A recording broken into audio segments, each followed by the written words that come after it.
باللہ من الشیطان الرجیم بسم اللہ الرحمن الرحیم رب اشرح لی صدری ویسر لی امری واحلل عقدۃ من لسانی یفقہوا قولی۔ رکو نمبر 9 ہے سورہ بقرہ، آیت نمبر 72۔ وَإِذْ قَتَلْتُمْ نَفْسًا فَادَّارَأْتُمْ فِيهَا وَاللَّهُ مُخْرِجٌ مَا كُنْتُمْ تَكْتُمُونَ۔ اور اس وقت کو یاد کرو جب تم نے ایک شخص کو قتل کر دیا، پھر ایک دوسرے سے اس بارے میں جھگڑا کرنے لگے، اور اللہ تعالیٰ اس کو نکالنے والا تھا جو تم چھپاتے تھے۔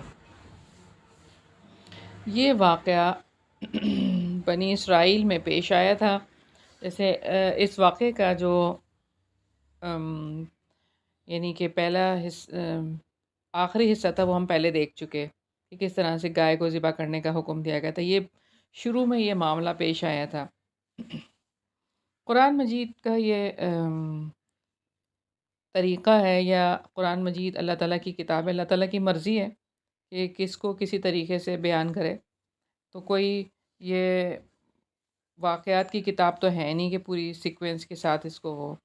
ہاں، ایک واقعہ جو کہ سیدنا یوسف علیہ السلام کا اللہ تعالیٰ نے سورہ یوسف میں بیان کیا ہے، وہ پورا طریقے سے بیان کیا ہے۔ اچھا، قرآن مجید میں یہ بات کہ یہ واقعات جو ہے عبرت کے لیے اور نصیحت کے لیے ہوتے ہیں، اور ہمارا کام جو ہے وہ عبرت پکڑنا ہوتا ہے۔ اللہ تعالیٰ نے یہاں پر حکم دیا کہ گائے کا ایک عضو مقتول کو مارا جائے۔ اب گائے کو ذبح کر کے اس کو مارا یعنی وہ کوئی بھی ایک حصہ جو ہے وہ گائے کا، چاہے وہ اس کی دستی ہو یا ران ہو یا سری ہو یا جو بھی کچھ ہو، اس کا ایک حصہ بس جو کہ قتل ہوا ہے مقتول کو لگایا جائے، جو مردہ ہے۔ تو وہ اصل قاتل کے بارے میں بتا دے گا۔ وہ زندہ ہوا اور اس نے اشارہ کر دیا کہ اس نے مجھے مارا ہے، اور پھر وہ دوبارہ مر گیا۔ تو اللہ تعالیٰ نے حقیقت کو کھولا ہے یہاں پر، جسے وہ چھپانے کی کوشش کر رہے تھے، اور اس طرح اللہ تعالیٰ نے انہیں باخبر کر دیا کہ قاتل کون ہے۔ گناہ کرنے کے بعد لوگ چھپاتے ہیں، غلط کام کرنے کے بعد لوگ چھپاتے ہیں۔ تو اتنی زیادہ یہ بات ہے کہ یہ سوچ لے اگر بندہ اگر کچھ چھپائے نا، اس کی زندگی کتنی صاف ستھری ہوگی کہ اس کی کچھ چھپی ہوئی چیز ہی نہیں ہے کہ جو ظاہر ہو تو اس کو کوئی پریشانی ہو کہ اگر یہ ظاہر ہو جائے گی تو پھر کیا ہوگا۔ تو اپنا جو ہمارا جو اپنا ہے نا، یعنی کہ ہم جیسے بھی کہیں پر بھی رہیں، ہم کھلی کتاب کی طرح رہیں، اور ہمارا دوسروں کے ساتھ، اپنوں کے ساتھ، سب کے ساتھ جو رویہ ہو نا، وہ ایسا ہو کہ سب کو پتہ ہو کہ ان کا کیا ہے۔ کچھ بھی چیز چھپی بھی نہیں ہونی چاہیے کہ کہیں کسی کو پتہ چلے تو پھر اب کہیں گے کہ اچھا یہ تو ایسے ہیں، ہمیں تو پتہ ہی نہیں تھا کہ ایسے ہیں، اور انہوں نے یہ کام کیے ہوئے ہیں۔ اب دیکھیں نا کہ جب انسان اس طرح کے کام کرتا ہے تو پھر اس کو چھپانے پڑتے ہیں، اور اگر وہ کھل کے سامنے آ جاتے ہیں تو پھر دنیا والوں کے سامنے تو شرمندگی ہوگی، اللہ تعالیٰ کے سامنے کیسے پیش ہوں گے۔ اب یہ بندہ سوچتا نہیں ہے کہ دنیا والوں کے سامنے سے میں چھپا لوں گا، اللہ تعالیٰ سے کیسے چھپاؤں گا؟ اللہ تعالیٰ سے کوئی چیز چھپ سکتی ہے؟ تو یہ کیوں نہیں بات سمجھ میں آتی کہ سارے کام کر کے میں جو آرام سے میں بیٹھا ہوں، تو میرا رب تو اس وقت بھی مجھے دیکھ رہا تھا جب میں یہ سارے کام کر رہا تھا، تنہائی میں بھی بیٹھ کے، بند کمرے میں بھی بیٹھ کے جو بھی کچھ کام کر رہے تھے آپ۔ تو اب یہ ہمارے پاس ڈیوائسز آ گئی ہیں، اب ڈیوائسز میں چھپ چھپ کے کیا کیا دیکھتے ہیں، یعنی کہ دروازہ بند ہے تو پتہ نہیں کیا دیکھ رہے ہیں، جیسی کوئی آئے تو آپ نے جو فوراً سے یہ بند کر دیا یا کچھ تو وہ جو رب اوپر بیٹھا آپ کو دیکھ رہا ہے، وہ تو اس وقت پہ بھی دیکھ رہا تھا نا کہ جب آپ یہ کام کر رہے تھے۔ ہمیں ڈر نہیں لگتا؟ حضرت عمر رضی اللہ عنہ کے دور میں ایک شخص نے چوری کی، اس کے ہاتھ کاٹنے کے لیے حضرت عمر رضی اللہ عنہ نے حکم دے دیا۔ اب اس شخص نے کہا آپ مجھے معاف کر دیں، میں نے پہلی دفعہ چوری کی ہے۔ حضرت عمر رضی اللہ عنہ نے ایک کوڑا اٹھا لیا اور کہا کہ جھوٹ بولتا ہے، ایک تو چوری بھی کرتا ہے، جھوٹ بھی بولتا ہے۔ اللہ تعالیٰ تو پہلی دفعہ کرنے والوں کو کبھی بھی نہیں منظر عام پہ آنے دیتا، یعنی اللہ تعالیٰ خود چھپا دیتے ہیں کہ یہ بندہ توبہ کر لے گا۔ پہلی دفعہ گناہ کرنے والے کو اللہ تعالیٰ پردہ رکھتے ہیں۔ اللہ تعالیٰ کیسے ان کو پتہ تھا حضرت عمر کو کہ تمہارا یہ چوری ظاہر ہوئی ہے، اس کا مطلب تم نے کئی دفعہ کی ہے چوری، اس لیے ظاہر ہو گئی ہے۔ پہلی دفعہ گناہ کرنے والے کو اللہ تعالیٰ موقع دیتے ہیں کہ یہ توبہ کر لے گا اور پلٹ آئے گا۔ تو یہاں پہ ہم دیکھتے ہیں کہ ان کے جو بنی اسرائیل کے جو امراض ہیں نا وہ سامنے آ رہے ہیں کہ ان کے اندر کیا کیا مرض تھا۔ پہلی بات تو یہ ہے کہ غیر ضروری بحثیں وہ کر رہے ہیں۔ ہاں، کتنی ہم نے پچھلے رکوع میں دیکھا کہ کیسی ہو، اس کا رنگ کیسا ہو، اس کا عمر کیسی ہو اور کیسی دکھتی ہو، تو یہ ساری باتیں۔ اور پھر یہ کہ اپنے جرم کو چھپایا جا رہا ہے، اور ہم دیکھتے ہیں کہ قابیل نے بھی حابیل کو مار کے چھپایا تھا۔ اللہ تعالیٰ کا حکم ماننے میں وہ ٹال مٹول کر رہے ہیں، یہ ان کی ایک خرابی سامنے آئی، ان کی سرکشی سامنے آئی اور ان کی ڈھٹائی سامنے آ گئی، کس طریقے سے وہ بات کرتے ہیں۔ اور گائے پرستی، جو کہ گائے کی پوجا وہ کر رہے ہیں، وہ بھی سامنے آ گئی۔ تو اللہ تعالیٰ کے حکم کا انکار انسان کے لیے، یعنی اللہ کے حکم کا انکار کیسے ممکن ہو جاتا ہے کسی انسان کے لیے، یہ سوچنے کی بات ہے کہ کوئی نہ کوئی تعویل ڈھونڈ لیتا ہے وہ، اور وہ تعویل سے اپنے آپ کو اور لوگوں کو مطمئن کر دیتا ہے کہ اللہ کے حکم سے اپنے آپ کو الگ کر لیتا ہے۔ دراصل یہ بات ہے، اس لیے میں یہ کام نہیں کرتی، دراصل یہ بات ہے، تو میں میں کام نہیں کر سکتی۔ بے حسی کی وجہ سے پھر ڈھیٹ ہو جاتے ہیں۔ جب یہ بے حسی بڑھ جاتی ہے کسی بھی حکم عدولی سے، تو پھر ڈھیٹ ہو جاتے ہیں۔ اللہ تعالیٰ کو تو مانتا ہو لیکن دل سے یہ نہ مانتا ہو کہ وہ دیکھ رہا ہے یا سن رہا ہے۔ اب آپ دیکھیں جو یہ کام کر رہے ہیں سارے برائی کے کام، مانتے تو ہیں، جب آپ ان سے پوچھیں، کفار مکہ نہیں کہتے تھے ہاں اللہ تعالیٰ نے ہی سب کچھ بنایا ہے، سب مانتے تھے کہ اللہ تعالیٰ ہے، لیکن دل سے نہیں مانتے تھے، یعنی ان کو اتنا یقین ہی نہیں تھا کہ ہاں اللہ تعالیٰ دیکھ رہا ہے۔ اگر یہ یقین ہو جائے کہ اللہ تعالیٰ مجھے دیکھ رہا ہے برائی کے وقت، تو برائی کر سکتے ہیں۔ ہاں، تو یہی تو بات ہے، اللہ تعالیٰ دیکھ رہا ہے اور سن رہا ہے، یہ اپنے دل کے اندر یہ بات رکھنی ہے اور اس کے بارے میں غور کرنا ہے۔ اللہ تعالیٰ فرما رہے ہیں وَاللَّهُ مُخْرِجٌ مَا كُنتُمْ تَكْتُمُونَ، اللہ تعالیٰ نے یہ واضح کیا ہے کہ جیسے رات میں کیا گیا قتل، تم نے چھپایا تھا تو اسے کھول دیا گیا، ایسے ہی نیکی ہوگی یا بدی ہوگی، چھپ کر کرو گے تب بھی اللہ کو پتہ ہے۔ ظاہر تو ظاہر ہی ہو رہا ہے نا، سب کو پتہ چلا، لیکن چھپ کر اگر کرو گے تب بھی اللہ کو پتہ ہی ہے، اللہ تو جانتے ہی ہیں۔ تو اس سے کوئی فرق نہیں پڑتا کہ تم اس کو چھپاؤ یا ظاہر کرو، اللہ تعالیٰ بہت اچھی طرح سے جانتے ہیں۔ اور یہ بات ہے، اللہ تعالیٰ نے انسان کے چھپے ہوئے کو ظاہر کرنے سے یہ بھی سبق دیا ہے کہ برائی کھل جائے تو بدنامی ہوگی، رسوائی ہوگی، لہٰذا برائی کرتے ہوئے اس بات کو اپنے ذہن میں ضرور رکھنا کہ اللہ تعالیٰ کے علم میں تو یہ ضرور ہے، قیامت کے دن تو سب کے سامنے کھل جائے گا۔ وَمَن يَعْمَلْ مِثْقَالَ ذَرَّةٍ شَرًّا يَرَهُ۔ اللہ تعالیٰ نے اس کے توسط سے سبق دیا ہے کہ ہر جگہ ہر وقت اچھے کام کرو تاکہ اگر وہ ظاہر ہو جائیں تو شرمندگی تو نہ ہو۔ تو اللہ تعالیٰ نے چھپی ہوئی چیزیں کھول کر انسانوں کے سامنے رکھی ہیں تاکہ انسان تسلیم کریں کہ اللہ تعالیٰ کے سامنے کچھ بھی چھپا ہوا نہیں اور اللہ تعالیٰ ہر چھپے ہوئے کو کھول سکتا ہے۔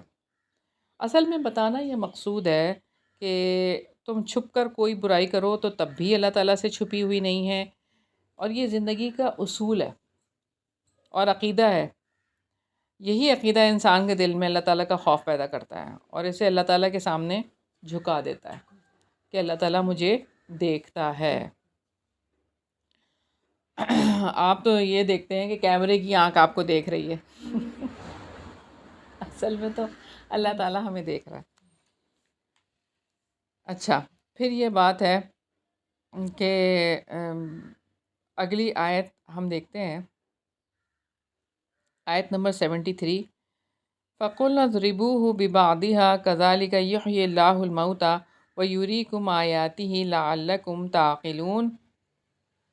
چنانچہ ہم نے حکم دیا کہ اس لاش کو، اس گائے کا کوئی ٹکڑا مارو، اس طرح اللہ تعالیٰ مردوں کو زندہ کرتا ہے اور تمہیں اپنی نشانیاں دکھاتا ہے تاکہ تم سمجھو۔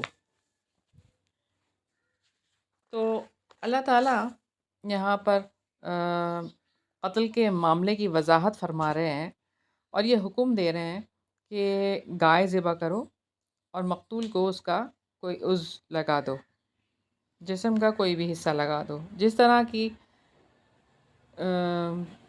گائے کا بالآخر مطالعہ کیا گیا، وہ بنی اسرائیل کے ایک لڑکے کے پاس مل گئی، جیسے ہم نے پہلے بھی دیکھا تھا، اور بنی اسرائیل نے اسے سونے کے ساتھ تول کر خریدا، پھر اس کے جسم کے ٹکڑے کو مقتول کے ساتھ لگایا تو وہ فوراً زندہ ہو گیا اور اس کے زخموں سے خون بھی جاری تھا۔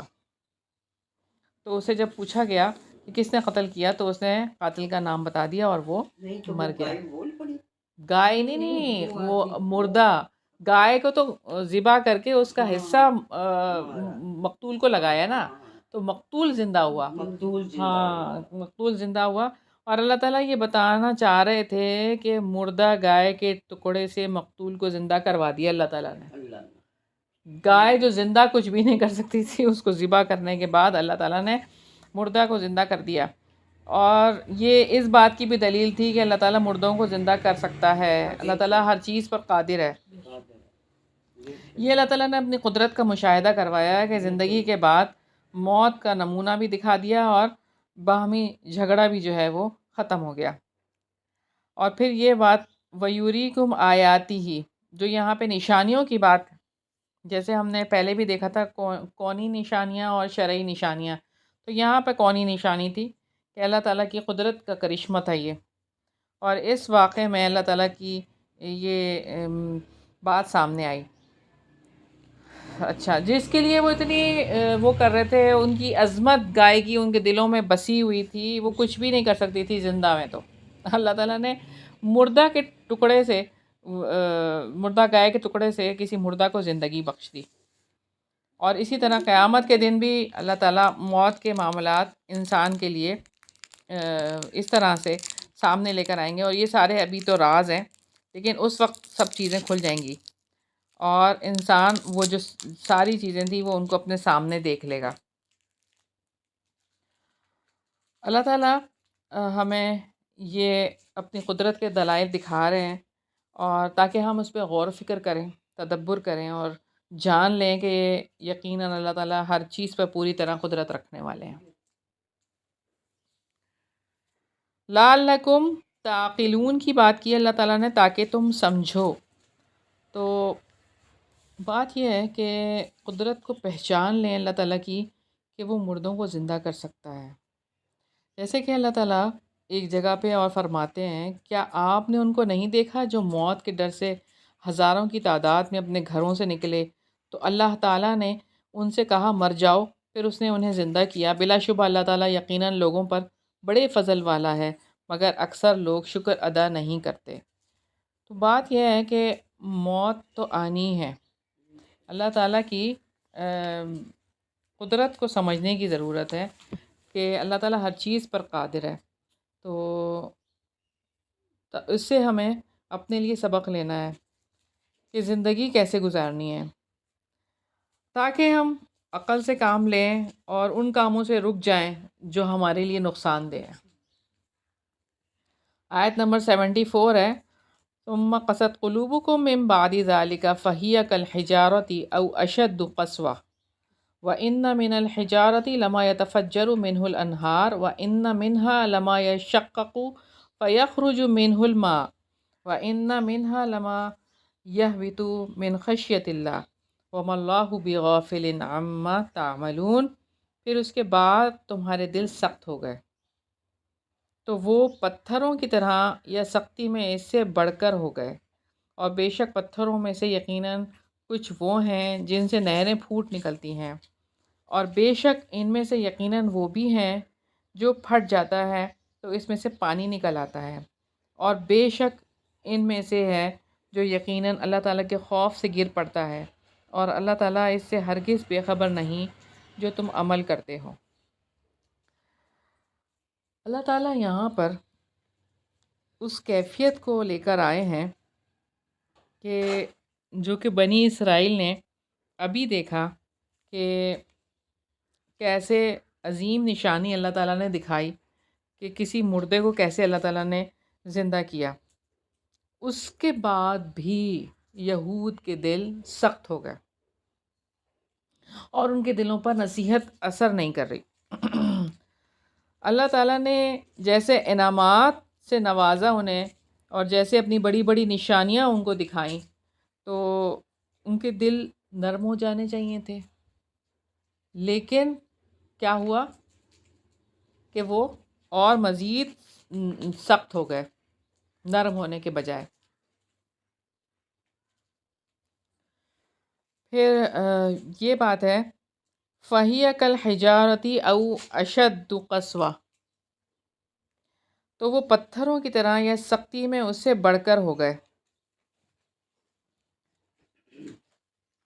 اللہ تعالیٰ نے بنی اسرائیل کے دلوں کی سختی کے بارے میں یہ واضح کیا ہے کہ وہ پتھر کی مانند ہے۔ پتھر اتنا سخت ہوتا ہے کہ وہ پگھل نہیں سکتا، جبکہ لوہا جو ہوتا ہے نا وہ پگھل جاتا ہے۔ حالانکہ لوہا بھی سخت ہوتا ہے لیکن وہ ایک ٹیمپریچر پہ جا کے پگھل جاتا ہے، لیکن پتھر نہیں پگھلتا۔ پتھروں سے اللہ تعالیٰ نے تشبیہ دی ہے، یہ پتھر کبھی بھی نہیں پگھلتا۔ او اشد قسوہ، اور پتھروں سے بھی زیادہ سختی۔ سوچ کے دیکھیں ذرا، تصور کریں تو دل کی سختی، قسوہ، ایسا دل سخت ہو جانا کہ وہ اثر ہی قبول نہ کرے، اور یعنی جیسے کہتے ہیں نا اردو میں سنگ دل انسان۔ سنگ کس کو کہتے ہیں؟ پتھر کو کہتے ہیں۔ سنگ مرمر سنا ہے نا، تو وہ سنگ پتھر کو کہتے ہیں۔ تو سنگ دل انسان ہو جاتا ہے، دل سخت ہو جاتا ہے پتھروں کی طرح، اور دل پر کسی ہدایت کا یا نشانی کا کوئی اثر نہیں ہوتا۔ اچھی بات سننے کے لیے، سمجھنے کے لیے دل بند ہو جاتے ہیں، اور یہ کہ دل پگھلتا نہیں ہے۔ جیسے کہتے ہیں نا پگھلتا ہے دل، اس کا دل پگھل جاتا ہے، موم کی طرح ہے، فوراً آنسو آ جانا، فوراً سے دل پگھل جانا، تو دل نہیں پگھلتا، اور حق بات قبول کرنے کے لیے دل بند ہو جاتا ہے، وہ نرمی ختم ہو جاتی ہے، وہ خشوع ختم ہو جاتا ہے۔ اس کو کہتے ہیں دل کا سخت ہو جانا۔ اور دل کی سختی کی کچھ علامات ہوتی ہیں کہ دل جب سخت ہو جاتا ہے تو پتہ چلتا ہے کہ اس شخص کا دل سخت ہے، اس کے اندر یہ باتیں ہیں۔ نصیحت قبول نہیں کرتا، نصیحت کو قبول نہیں کرتا، اور مصیبت اور کسی حادثے سے سبق بھی نہیں لیتا۔ چلو بھئی، اتنی بڑی بیماری ہو گئی، پہلے تو جب شروع ہوا تھا ڈینگی تو سب مر رہے تھے، تو وہ کسی کو ڈینگی ہوا تو وہ بیٹھ کے جو ہے وہ کرکٹ میچ دیکھ رہے تھے، یعنی اس وقت پہ بھی ان کو اللہ تعالیٰ کی یاد نہیں آئی۔ اپنی غلطی سے سبق نہیں لیتا، اور اپنی غلطی دوسروں میں تلاش کرتا ہے کہ دراصل یہ بات ہو گئی تھی، اس کی وجہ سے یہ ہو گیا، اس کی وجہ سے یہ ہو گیا تھا، اور اپنی غلطی کو نہیں دیکھتا۔ جب اپنی طرف دیکھے گا تو اپنی اصلاح بھی کرے گا نا۔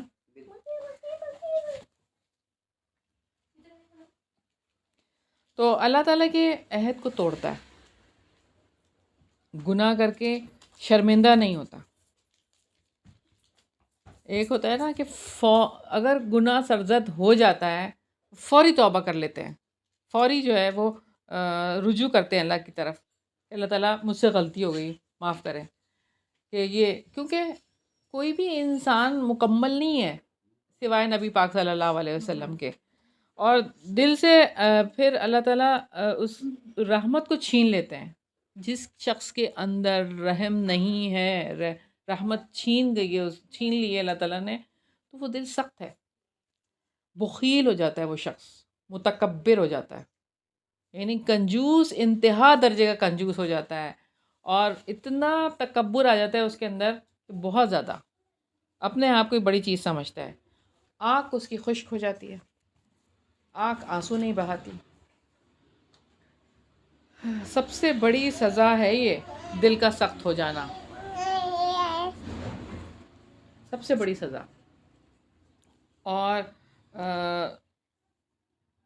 اللہ تعالیٰ سے سب سے زیادہ وہ دل دور ہو جاتا ہے۔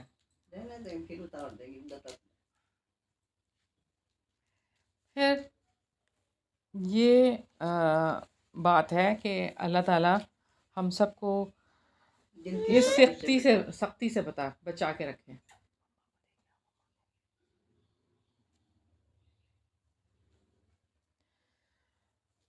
اور یہ بات ہے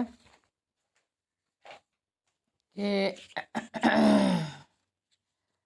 مسلسل جب انسان گناہ کرتا رہتا ہے نا، مسلسل، اور توبہ نہیں کرتا، تو ایک اسٹیج آتی ہے کہ اس کا دل، جیسے آپ نے وہ پڑھی ہے نا حدیث، کہ ایک سیاہ داغ لگ جاتا ہے دل پر، اگر وہ توبہ کرتا ہے تو وہ صاف ہو جاتا ہے، اور اگر توبہ نہیں کرتا تو وہ پورا دل سیاہ ہو جاتا ہے، اور پھر اس کے بعد وہ سخت ہو جاتا ہے، اس پہ کوئی نصیحت اور کوئی وعظ کچھ بھی اثر نہیں کرتا، اللہ تعالیٰ کی عظمت کا احساس نہیں رہتا جب، تو دل اللہ تعالیٰ کی یاد سے خالی ہو جاتے ہیں، اور قیامت کے دن کا جب احساس نہیں ہوتا، حساب کتاب کا احساس نہیں ہوتا، تو پھر دل سختی کی طرف جا رہے ہوتے ہیں، اور اپنی غلطی کا احساس نہیں ہوتا، اور پھر یہ کہ یہ بات ہے کہ اللہ تعالیٰ کی بڑی بڑی نشانیوں سے مومنوں کے دل پر بہت زیادہ اثرات مرتب ہوتے ہیں، مومنوں کے اوپر، جیسے کہ مومنوں کے تو دل پگھلتے ہیں فوراً سے، دل کے اندر تڑپ پیدا ہوتی ہے ان کی، اور ان کی روح بے چین ہو جاتی ہے، جیسے کہ ہم سورہ حدید میں دیکھتے ہیں، اللہ تعالیٰ فرماتے ہیں، کیا ایمان والوں کے لیے ابھی وہ وقت نہیں آیا کہ ان کے دل اللہ تعالیٰ کے ذکر کے لیے اور جو حق نازل ہوا ہے اس کے لیے جھک جائیں، اور وہ ان لوگوں جیسے نہ ہو جائیں جن کو پہلے کتاب دی گئی تھی، پھر ان پر جب لمبی مدت گزر گئی تو ان کے دل سخت ہو گئے، اور ان میں سے اکثریت نافرمان ہے۔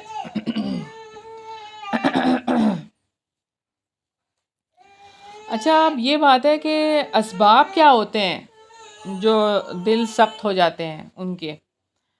اطاعت کے کاموں میں جب سستی کرنے لگیں، یہاں سے دل سخت ہونا شروع ہوتے ہیں، جب آپ کوئی اطاعت کے کام ہیں، عبادات ہیں آپ کی، اس میں آپ سستی کریں، نماز میں سستی ہو رہی ہے، اور پابندی سے نماز نہیں پڑھی جا رہی، وضو صحیح سے نہیں ادا کیا جا رہا، اور یہ جو ہے روٹین میں آپ اللہ تعالیٰ سے دوری کا سبب بنتے ہیں پھر یہ چیزیں، اور حد سے بڑھ کر گناہ کرنا شروع کر دیں، غیبت کرنا شروع کر دیں، لوگوں کے بارے میں بری بات کہنا شروع کر دیں، اور ایسی محفلوں میں بیٹھ جائیں جا کے کہ جہاں پہ کوئی نفع مند بات نہ ہو رہی ہو، بلکہ اللہ تعالیٰ سے دوری کی محفلیں ہوں، ایسی مجالس میں شرکت کرنا شروع کر دیں، غافلوں کے ساتھ آپ کا اٹھنا بیٹھنا ہو جائے، اور اللہ کا ذکر بالکل دل سے نہ کریں، ایک ہوتا ہے نا زبان سے جب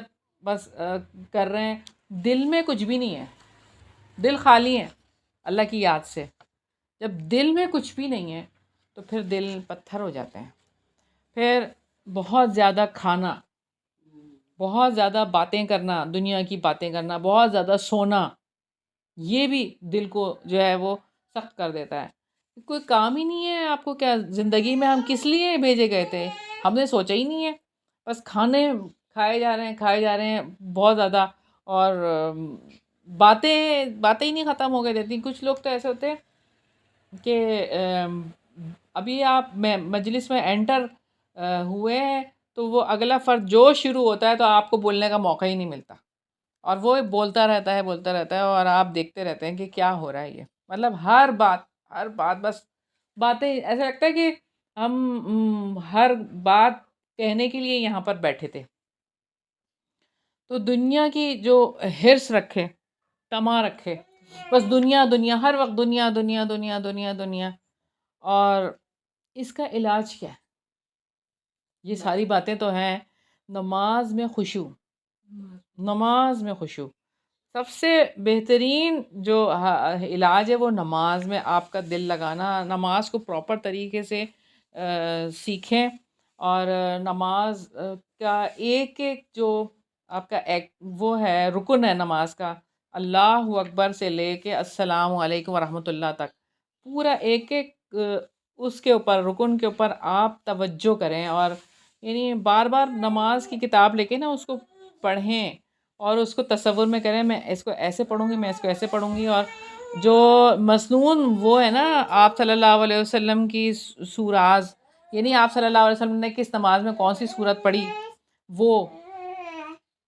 وہ جو ہے وہ آپ پہلے اس کو مینشن کر لیں، لکھ لیں، اور پھر اس کو یاد کریں، اور ہر نماز میں اس کو پڑھیں. تدبر کرنے سے قرآن مجید پہ تلاوت، کثرت سے تلاوت کریں، اور قرآن مجید میں تدبر کریں، اور علماء کی مجالس میں بیٹھیں. یعنی ایسی مجالس اختیار کریں کہ جہاں پر علم کی باتیں ہوں. اور کوئی مشکل ہے آج کا جو دور ہے، میڈیا کا دور ہے، سوشل میڈیا آپ کے پاس ہے، ہر ایک کے ہاتھ میں موجود ہے. کوئی بھی مجلس میں آپ شرکت کر سکتے ہیں، گھر بیٹھے بھی شرکت کر سکتے ہیں. مریض کی عیادت کریں، مردوں کو غسل دیں، قبروں کی زیارت کریں، مسکین یتیم کے سر پہ ہاتھ رکھیں، ان کے ساتھ اچھا سلوک کریں، اور مسکین کو کھانا کھلائیں. فوراً اپنے گناہ پہ معافی مانگیں، اور اللہ تعالیٰ ہماری اطاعت کی طرف ہمارے دل پھیر دے. ہم اللہ تعالیٰ سے دعا کریں بہت زیادہ. جتنی بھی مسنون دعائیں ہیں نا، دل کی اور اخلاق کی اور نرمی کی، دل کی نرمی کی، وہ ضرور اپنی دعاؤں میں شامل کر لیں. دل کی سلامتی کی دعائیں، اور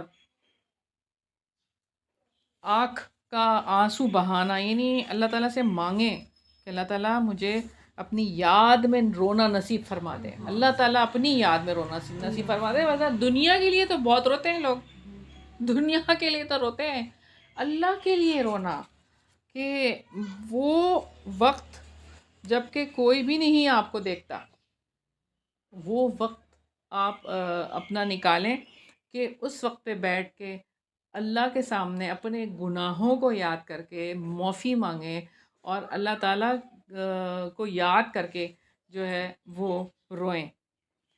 اور یہاں پہ ہم اب دیکھیں گے پتھروں کی جو بات اللہ تعالیٰ فرما رہے ہیں. پتھر بھی یہاں پر 3 قسم کے بتائے گئے ہیں. پہلی جو بات ہے کہ پتھروں میں سے یقیناً کچھ وہ ہیں جن سے نہریں پھوٹ نکلتی ہیں، اور بے شک ان میں سے نہریں پھوٹ نکلتی ہیں. پہلے جو پتھر ہیں نا، ان میں سے نہریں پھوٹ نکلتی ہیں. اور اس کو اگر آپ دیکھیں تو کتنی زیادہ ان میں خیر ہوتی ہے کہ وہ آگے آگے پھیلاتے ہیں بات کو. یعنی نہریں پھوٹ نکل گئی نا ان کے اندر سے. تو جیسے کہ آپ دیکھیں صحابہ کرام کو، حضرت ابو بکر صدیق کو دیکھیں، حضرت عمر رضی اللہ عنہ کو دیکھیں، چاروں خلیفہ کو، حضرت عثمان رضی اللہ عنہ کو، حضرت علی رضی اللہ عنہ کو. تو یہ کون لوگ ہیں؟ یہ وہی ہیں جن کے پاس سے نہریں پھوٹ کے نکل گئی ہیں. ہاں. تو اور پھر دوسری جو ہے یہاں پہ بات، کہ وہ بھی ہیں جو پھٹ جاتا ہے تو اس میں سے پانی نکل آتا ہے. یعنی کچھ ایسے لوگ بھی ہیں کہ ماحول ان کو ملتا ہے اور وہ اچھے ماحول میں ہی رہنا چاہتے ہیں، تو وہ پھر کیا ہے، ان کو جو ہے وہ ان کے اندر سے پانی نکلنا شروع ہو جاتا ہے. یعنی ان کے بعد والے جو لوگ ہیں، صحابہ کرام کے بعد والے. اور پھر کچھ لوگ ایسے بھی ہیں جو اللہ کے خوف سے گر پڑتے ہیں. یعنی اللہ تعالیٰ کے اللہ تعالیٰ سے ڈرنے والے، گڑ گڑانے والے، چھپ کے اپنے رب کو یاد کرنے والے. ہاں جی. اور پھر یہ بات ہے کہ جو جتنا اللہ تعالیٰ کی طرف جائے اور لوگوں کو اس کی طرف بلائے، جو جتنا دے گا، دیتا ہے، دینے والا وہ اتنا مبارک ہوتا ہے. ہوں. تو اگر ہم اس قرآن کو، جیسے کہ اللہ تعالیٰ فرماتے ہیں سورہ حشر میں، کسی پہاڑ پر بھی نازل کر دیتے تو یقیناً آپ اسے اللہ تعالیٰ کے خوف سے پست ہونے والا، ٹکڑے ٹکڑے ہونے والا دیکھتے. اور یہ مثالیں ہیں، ہم انہیں لوگوں کے لیے بیان کرتے ہیں تاکہ وہ غور و فکر کریں. تو بس بات یہی ہے کہ اپنے دل کی سختی کو دور کرنا ہے اور اللہ تعالیٰ سے دعا کرنی ہے کہ ہمارے دلوں کو اللہ تعالیٰ نرم کر دے. اور یہ کہ جیسے کہ ہمیں ایک روایت میں ملتا ہے سیدنا ابو ہریرہ سے، نبی پاک صلی اللہ علیہ وسلم نے فرمایا کہ زیادہ ہنسا نہ کرو، زیادہ ہنسنا دل کو مردہ کر دیتا ہے. تو آج تو ہمارے قہقہے بلند ہوتے ہیں، کچھ بھی ہو جائے ہم زوردار طریقے سے قہقہہ لگاتے ہیں. وہ جو تو میچ ہوتے ہیں، ہاں، تو آپ سوچیں ذرا کہ اتنی خوشیاں ہیں کہ اللہ معاف کرے، پاکستان نے ان کو کیا دے دیا. اللہ تعالیٰ بس یہ ہے کہ ہمیں اپنی یاد میں آنسو بہانا نصیب فرما دے اور دنیا سے جو ہے نا ہمارے دل کو ہٹا دے. اور یہ بات ہے کہ اللہ تعالیٰ سے کیونکہ سخت دل والا دور ہو جاتا ہے، اس لیے اللہ تعالیٰ ہم نہیں چاہتے کہ ہم آپ سے دور ہوں. تو دل کی سختی کو دور کرنے کے لیے ہم سے ایسے کام کروا لیں اللہ تعالیٰ جس کا ذکر آپ صلی اللہ علیہ وسلم نے فرمایا ہے. استغفار سب سے بہترین چیز ہے. نبی پاک صلی اللہ علیہ وسلم نے فرمایا کہ میرے دل میں کبھی کبھی کچھ غفلت آ جاتی ہے، اسی وجہ سے میں دن میں 100 مرتبہ اللہ تعالیٰ سے استغفار کرتا ہوں. تو آپ صلی اللہ علیہ وسلم جب 100 دفعہ استغفار کرتے ہیں تو پھر ہمارے لیے بھی یہ بات ہے کہ ہم کثرت سے استغفار کریں. ایک مجلس میں، یعنی کہ صبح بھی اگر آپ استغفار کر رہے ہیں، شام میں بھی، اور جب آپ کو موقع ملتا ہے آپ استغفار کو لازم پکڑ لیں تاکہ ہم اپنے گناہوں کی معافی مانگیں. اور بہت اچھی بات ہوگی کہ اگر ہم کوئی وقت ایسا پلان کریں کہ ہفتے میں ایک دن، اگر روزانہ نہیں ہو سکتا، یا 15 دن میں ایک دن، کہ ایسا ہم کریں کہ رات کو یا کسی بھی پہر جب کوئی بھی نہیں ہے تو اس ٹائم اگر ہم تنہائی میں وضو کر کے اچھی طریقے سے 2 رکعت نماز پڑھ کے اللہ تعالیٰ کے سامنے بیٹھیں اور اللہ تعالیٰ کے سامنے اپنی ساری کمزوریوں کو رکھ دیں کہ اللہ تعالیٰ میرے اندر یہ بات نہیں ہے، آپ یہ بات ڈال دیں، میرے اندر یہ نہیں ہے اور میں چاہتی ہوں کہ مجھے جنت الفردوس ملے.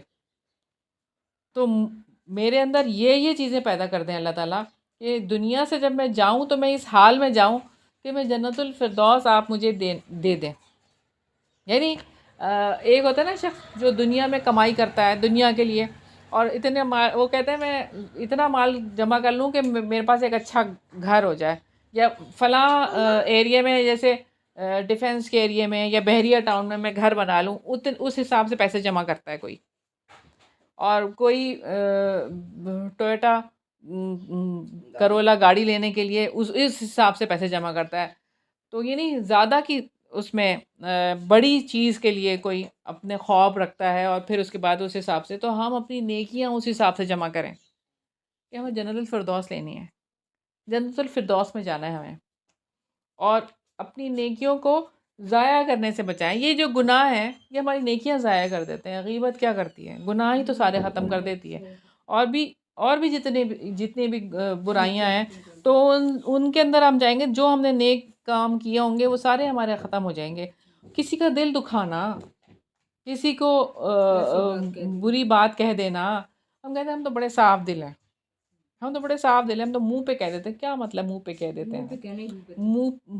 نہیں، منہ پہ کہنا غیبت نہیں. منہ پہ کہنے کا مطلب یہ ہے کہ آپ اس کا دل توڑ رہے ہیں. سامنے والے کا تو دل توڑ رہے ہیں نا آپ صلی اللہ علیہ وسلم نے یہ تو نہیں سکھایا نا.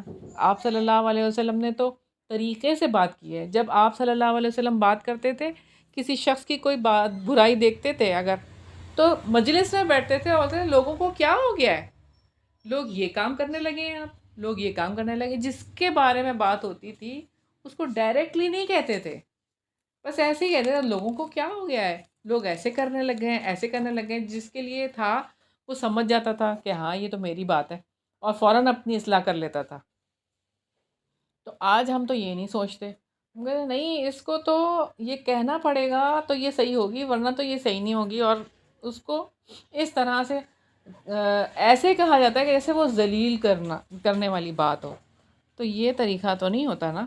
تو پھر اس طرح سے تو ہمارے دل اور سخت ہوں گے. نرمی نہیں ہے پھر اس کے اندر، اس کا مطلب ہمارے اندر نرمی نہیں ہے تو سختی ہے ہمارے اندر. اور سختی کے ساتھ کیسے ہم جنت میں جائیں گے؟ تو اپنے دلوں کو نرم کرنے کے لیے یہ کام کرنا پڑے گا، اور اتنی سی بھی چیزوں کو ہمیں دیکھنا پڑے گا. کیونکہ یہ جو منافق ہوتا ہے، جو بڑے سے بڑے گناہ کو ایسا سمجھتا ہے جیسے ناک پہ مکھی بیٹھی ہے، اور ہٹا دیتا ہے اس کو، بڑے سے بڑے گناہ کو، پہاڑ جیسے گناہوں کو. اور یہ تو مومن ہوتا ہے، وہ ہلکی سی بھی چیز کو سمجھتا ہے، گناہ کو سمجھتا ہے کہ پہاڑ آ رہا ہے میرے اوپر، تو وہ اس سے بچتا ہے. تو کرنے والا کام جو ہے نا وہ یہ ہے کہ انسان اس چیز پہ، یعنی ہم اس چیز پہ غور و فکر کریں کہ ہم نے اگر اپنی زندگی کو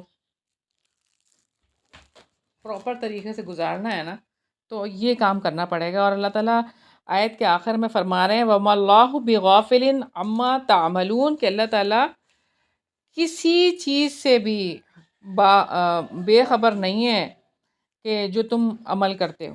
یعنی یہ عقیدہ اگر ہونا کہ اللہ تعالیٰ ہمارے کسی بھی عمل سے بے خبر نہیں ہے، اللہ تعالیٰ ہر چیز کو خوب اچھی طرح سے جانتے ہیں، تو پھر وہ والی بات ہمیں یاد آ جائے گی فَمَن يَعْمَلْ مِثْقَالَ ذَرَّةٍ خَيْرًا يَرَهُ وَمَن يَعْمَلْ مِثْقَالَ ذَرَّةٍ شَرًّا يَرَهُ. ایک ذرہ برابر بھی جو کوئی نیکی لے کر آئے گا تو اس کو دیکھ لے گا، اور ذرہ برابر بھی جو کوئی بدی لے کر آئے گا تو اس کو دیکھ لے گا. تو اگر یہ بات ہمارے ذہن میں ہو تو ہم کتنے زیادہ محتاط ہو جائیں. مومن محتاط ہوتا ہے، وہ بے دھڑک نہیں ہوتا کہ جو بھی اس کے دل میں آئے وہ کر گزرے، ایسا نہیں ہوتا، بلکہ وہ محتاط ہوتا ہے. اور پھر انسان غور و فکر کے نتیجے میں اس حقیقت کو پا لیتا ہے کہ اللہ تعالیٰ سے کچھ بھی چھپا ہوا نہیں ہے. تو انسان اپنے اعمال کی تبدیلی کے لیے پھر آمادہ ہو جاتا ہے، اور پھر کہتا ہے کہ نہیں میں نے اپنے آپ کو بدلنا ہے، میں نے ایسے نہیں کرنا. اللہ تعالیٰ کو یہ چیز پسند نہیں ہے، تو اللہ تعالیٰ چاہتے ہیں کہ ایسے ہو. اچھا، تو کرنے والا کام یہی ہے کہ ہم اپنے انجام کو سامنے رکھیں اور اپنے آپ کو غفلت سے بچائیں.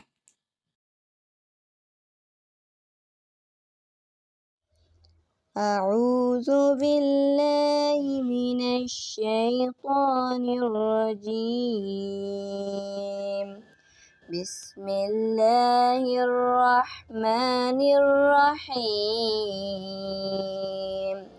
وإذ قلتم نفسا فادارأتم فيها والله مخرج ما كنتم تكتمون. فقلنا اضربوه ببعضها كذلك يحيي الله الموتى ويريكم آياته لعلكم تعقلون. ثم قست قلوبكم من بعد ذلك فهي كالحجارة أو أشد قسوة. وإن من الحجارة لما يتفجر تفجر منه الأنهار وإن منها لما يشقق فيخرج منه الماء وإن منها لما يهبط من خشية الله وما الله بغافل عما تعملون.